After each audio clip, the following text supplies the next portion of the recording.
All right, we're at something Waltz Road, and that's the house. I'll take some pictures, but basically I'll show you what we're doing. It's in the back. It's going to be a raised patio. We'll raise it about an average depth of 6 inches, and hopefully their fence won't be installed by the time we get here, and we'll be able to access this area easily. But if it is, they said there'll be an access point down there. And basically it's going to be a 10 by 10 with fire pit brick inside. And he wants it to, so if it were me, I would run a string line right off of this corner and then mark it somewhere over here. So he wants it away from the power lines and kind of like in this spacious area here. So don't point at the sky very often on these videos. And it's gonna be 10 by 10. We're gonna use Easy Wall Montana for the wall block. We're going to dig the pit an extra 6 inches. Well, actually don't do that until it's installed, because I'll explain why. So we're gonna put one block in the ground, and another inch of base material. So you're talking about 5.5 inches deep, or 6, whatever, you know, it don't matter.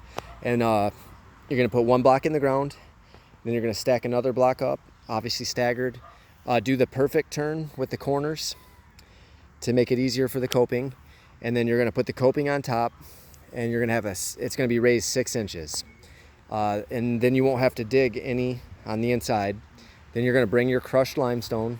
You're gonna put your crushed limestone in, and then you're gonna put your sand in, and then you're gonna pave.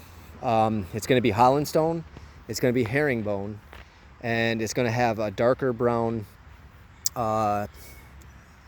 soldier course.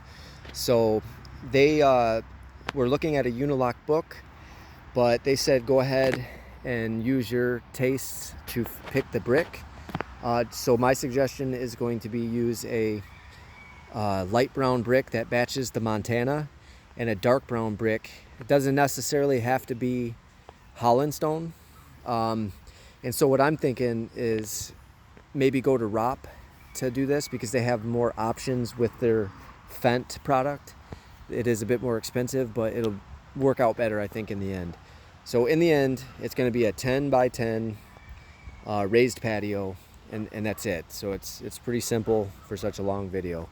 And then on the outside, once it's done, we're going to dig out 6 inches from around the patio, and we're going to go around the patio 6 inches, and we're going to install river rock, a 10-foot line, a 10-foot line, a 10-foot line, and river rock on weed mat. It only has to be 4 to 6 inches wide, whatever's easier to dig out, or even a shovel wide, whatever the easiest thing is to dig out. They're not so much concerned with how wide it is, they just don't want to mow up against the patio. So that's what we'll do. Okay, that's it.